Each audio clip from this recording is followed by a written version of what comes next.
Hello, I'm Carmela Fonbuena. Welcome to Rappler Talk. We're speaking with the Chief Government Negotiator with the Communist National Democratic Front of the Philippines, Secretary Silvestre Bello III.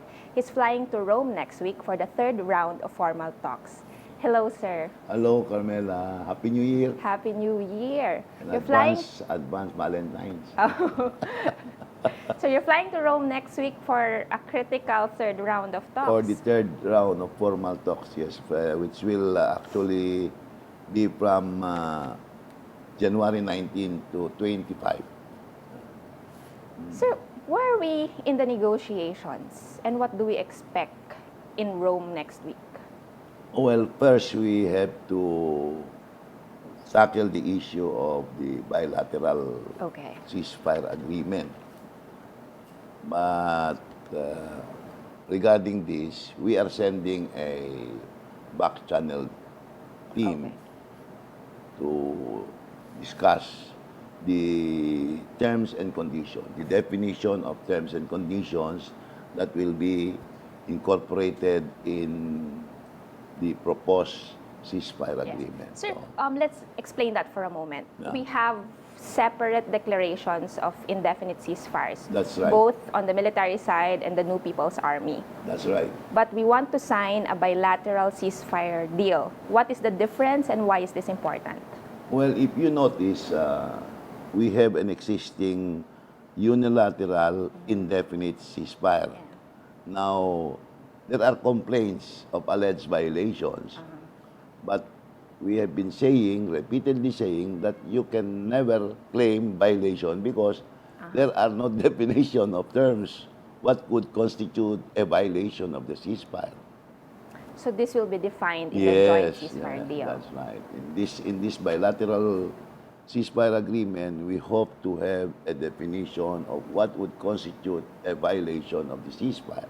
For example, sir? For example, would the collection of revolutionary tax constitute a violation? Would it be considered a hostile act on the part of the NDF? What's your position on that?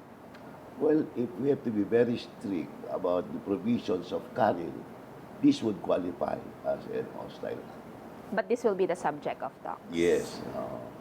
But if we apply the provisions of Caril, this may constitute a hostile act. But then we just have to be very sure. That is why we have to incorporate that in the agreement if we are going to have a bilateral agreement. So the main objective of the talks with the NDF is really to institute reforms. Yes. But the ceasefire is very important because we have to provide the talks with a conducive atmosphere. Because others would expect ceasefire to come at the end, not at the beginning. In this case... That's right. But then, if we have a ceasefire, it would provide the talks with a conducive atmosphere because definitely it will result to the lowering of the level of violence. You're optimistic, sir, that you can complete this next week? I'm very optimistic that we will obtain... but you were also optimistic in October when you originally aimed to sign the deal. What's the difference now? The difference now and October was not, we still have to have a consensus on the definition of terms. And you're near to having. This time we hope we could get a consensus because that's the reason why we are sending a back channel team headed by one of our panel members, Secretary Hernani Braganza. Can you assess, sir? Up to 100%, are you 80% confident this will be the achievement of the third round? Dito sa ceasefire? Yeah, the bilateral ceasefire. Yes, I'm quite confident. And that will be a huge progress. Yes. If you... Yes. As a matter of fact, this could already be a prelude to a discussion on the fourth substantive issue of end of hostilities and disposition process. We go back to the other sore issue, sir. Yes. The releases. The releases, as we've been saying before, that the President made a commitment that all Yeah. political prisoners or detainees will be released. But as we always emphasize, the releases will be subject to judicial Right. and legal processes. Because these were the two commitments during the first round of talks, the bilateral ceasefire and the amnesty, actually. Yeah, the amnesty again is also a commitment on the part of the President when he clearly stated that he would declare a general amnesty subject to the concurrence of Congress. But then this has to be a part of the end game after we have completed and signed But a they final expect peace it to agreement. happen sooner. The signing of a peace agreement, The release of the 434 political prisoners. They've been demanding that as a necessary incentive to sign the bilateral ceasefire deal. no, I don't think that that is the situation. And the NDF agrees that the question or the issue of releases should never be a precondition to the signing of a bilateral ceasefire agreement, But they said much it's- less to the signing of a final peace agreement. But they said it's a obligation that the government must fulfill. Obligation in the sense that the President made a Yes. commitment. But, you know, this releases of political detainees is just a confidence building measure Yeah. that the President extended to show his sincerity about pushing the peace process forward. So, sir, are we expecting releases anytime soon? There will be releases, but when we cannot really come up with a definite time frame Between now and 19, between now and January 19 to 25, sir, during the third round of talks. I really don't know how the judicial process can meet this time frame.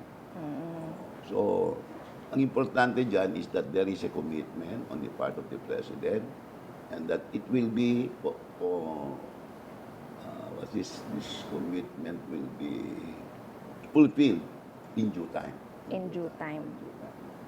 And that has been made clear, especially to the chairman, whom I met.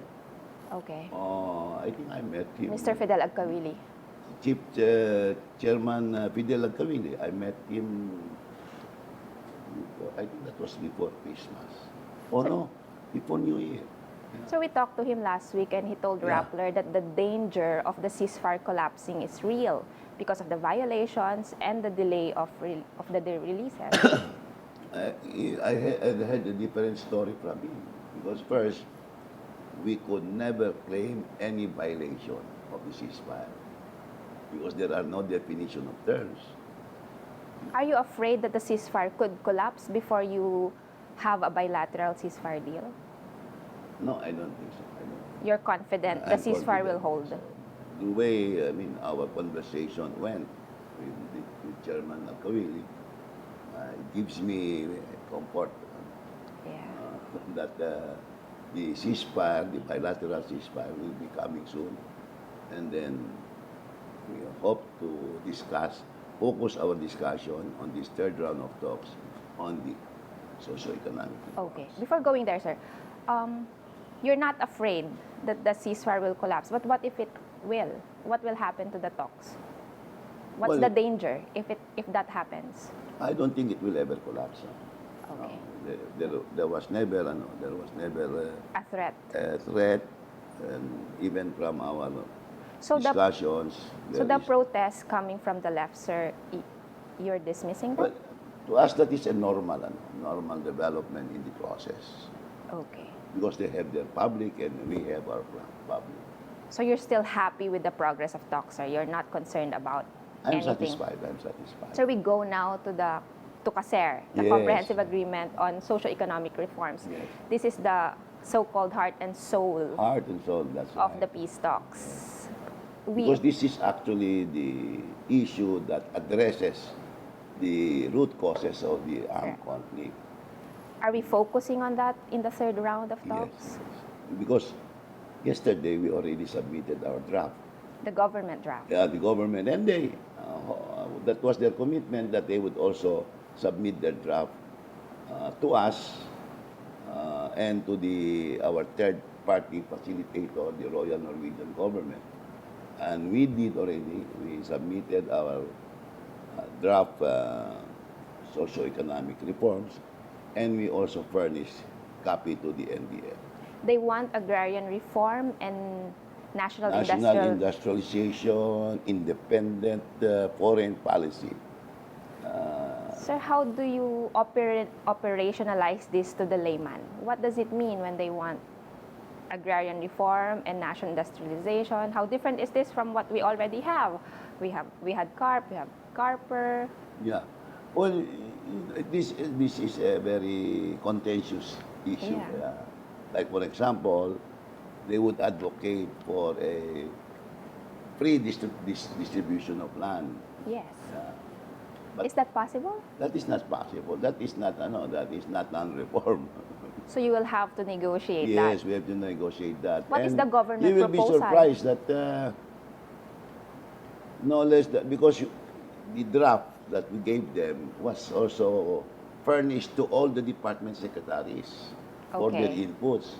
And one of those partners is the Department of Agrarian Reform. And my understanding is that the initial reaction of Secretary Rafael Mariano of GAR is that is not possible. Yeah. No. He told the NDF That is the report that I got from the chairman of the CASER, Secretary Braganza. That's interesting. Yeah. Are they talking to each other? Yeah, definitely. So what's a compromise there? If you can't distribute land for free, how do you meet halfway? Well, first they have to realize that we are talking of agrarian reform. We are not talking of distribution of land. Okay.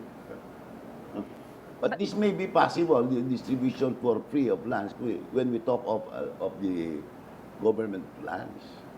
Okay. Or lands of the public domain. Pero when you talk of yung mga arable lands already owned by landowners, you cannot do that. You will it will be confiscatory. This is what some of the critics of the talks are afraid of, that perhaps the proposals are not realistic. Yeah, they have their own versions and our version, and that is what we have to blend. Yeah, so that the job of the government panel is to make sure that... Yes. That is the reason why we have to furnish our cabinet members for their inputs. Even Labor came up with its own position.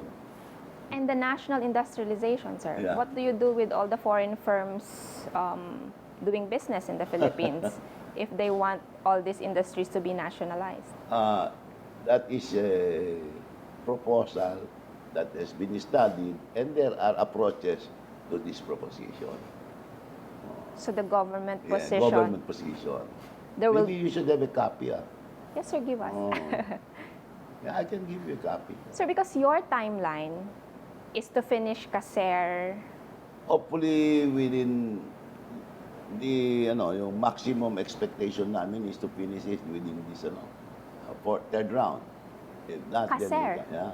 You will finish CASER in the third round? Third round, hopefully. Although, if it is not, it is not achieved, then we can settle for the next round. How far are you from finishing CASER, sir? Well, the extent that we have done so far is that we have come up with our draft. They now have a copy. So, then it will be ready for discussion. Wow. Yeah, discussion. That's fast. Yeah. Because they have our copy, we have their copy, then we will be ready for discussion. We look forward to that, sir. But the other issue there is the relationship with the U.S. They've been calling for independence from our longest treaty ally. What will you do there? I don't think it will be a difficult issue. How come? After we have listened to our president's position, it may not be difficult anymore. Okay, so we'll wait for those agreements, sir. I guess, sir, the other question is because of their demands for CASER, their demands for releases. You are confident the government can fulfill those? The government can address their, Didn't their President demands for releases that can be addressed. so President Duterte did not promise them too much? Yeah, what the president is releases. And when he said releases, it refers to all the prisoners who were listed in the request of the NDF. And that's 434 political Yeah, I prisoners. In due time, they will Yes, all in be due time. released. So, two other issues left. They said they do not expect the NPA to disarm Yes. after the Part completion of of talks. the substantive issues, What- which is the fourth, which is the issue on end of hostilities and disposition of forces. So, what will happen to the combatants, sir? It depends on the discussion. The possibility of integration is there. With the military? Yeah, why not? Or even with the police. These are all possibilities if they qualify, or if, for example, if their forces would agree, they could become our forest guards. That's what they mentioned, forest guards. In which case, we do not have anymore to require them to surrender their weapons. All we have to do is to legalize their possession. So, they don't need to disarm. In the case of the Bangsamoro peace talks, there is decommissioning. Yeah, there is. So, what's the difference? Well,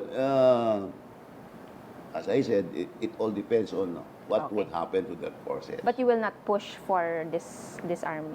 I think the chairman only on that issue would Okay, address sir. that tomorrow. The other issue, sir, is federalism. Yeah. How do the talks fit in with the government plan to turn the country into a federal government? Well, the Committee on Political and Constitutional Reform have come up with the draft. And so far, in the draft, I did not see any issue on federalism. So it will not be affected. It will not be affected. Depende. If they can discuss it anyway. There is no prohibition from both committees from discussing the possibility of federalism. After all, it's parang ito ang major program ng ating presidente, yung federalism. They've been, sir, your timeline again is to complete it within 1 year. Have you adjusted your Wala pa. Expectations? As of yesterday, during our meeting, 1 year pa rin? 9 to 12 months. So 1 year pa. 9. See? You started in August, so we're still hoping for August 2017 was our target. we're not only talking about CASER, but also the political and The constitutional whole reform. final peace agreement. Isn't that too ambitious? As I said, the moment we tackle and succeed in coming up with a consensus or an agreement on the socio-economic reforms, the two others will just follow. And you Because expect to complete you it next started week? by saying that the CASER is the heart and soul of the peace process. Pag nagkasundo kami dyan, lang, madali. So you're more optimistic than the NDF. They have a minimum 2-year timeline. Well, we can understand their position. As I said, they have their public and we have our public. And the president is fully committed to Yes. deliver. Sir, last. Because, we have to, I think they understand that if we are going to come up with a final peace agreement, the implementation is critical. Yeah. Because if we are, and let's say we sign the agreement 2020 15. I don't know, 2000. or 21, the problem of implementation will be there. So that we want an agreement, a final peace agreement, signed now, so that it will be implemented during the term of You want 5 President. years of implementation. Yes. Sir, last. Hindi, masasayang lang eh. Yeah. Do you think there's enough public support to the talks? We are trying. We are trying How to... important is it that the public Very is involved? important because as Secretary Duresa would say, we have a bigger table. Yeah. So And make that an is the appeal, sir, public. to the public. That's why I have a committee called the Social Mobilization Committee, and this is intended to get first the public to know what is happening, what are the issues involved in the discussions, and then to get public support for the position of government. Sir, any message to the public, to the NDF before we end the interview?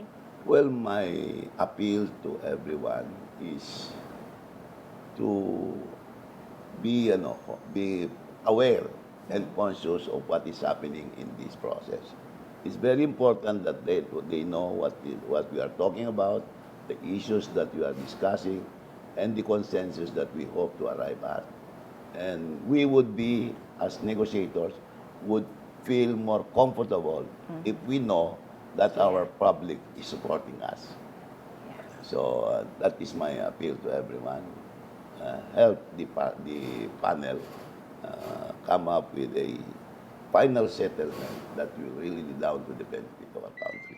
Thank you for speaking to us. Thank you, We've been thank you. speaking with the Chief Government Negotiator with the National Democratic Front of the Philippines. Thank you for watching.